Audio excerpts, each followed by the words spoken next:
Okay, this video is acupuncture, meridians, and teeth. Okay, so the point is that, we got these acupuncture meridians in the body.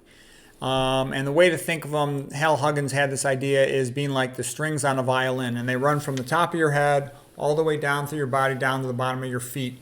And the key point is that they run through your teeth. I'm sort of interested in dental lately. That's why I'm going through all this stuff.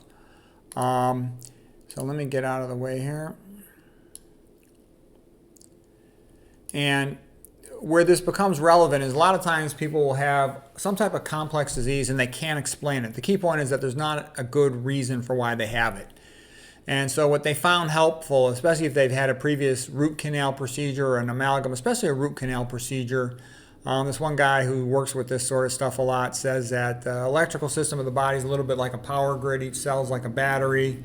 And there's some relationship between all the structures in a given meridian.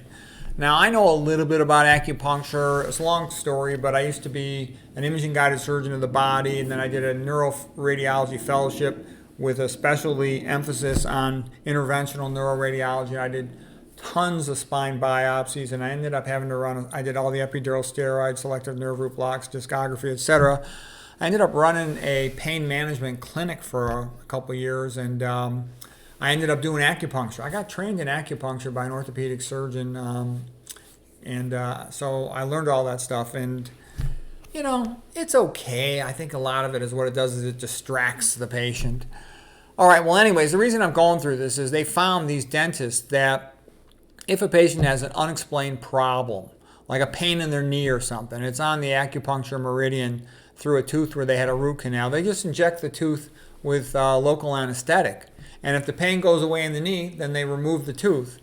And they claim to have great results from that. Okay, Huggins talks about that. Robert Gammal in this book here talks about that. And I've heard other dentists talking about it. So it sounded pretty reasonable. The root canal should come out anyways, probably. So it just gives you more of a reason to do it. And they report case after case after case of people getting better from all kinds of relatively severe illnesses. This can help with tinnitus, can help with a lot of other things you wouldn't have expected. Now, each one of these things individually is rare, but they overall see it in a lot of situations. So it seems to me like it's reasonable, even though I don't know the electrical mechanism or system behind all this stuff. I just thought it was a little bit interesting.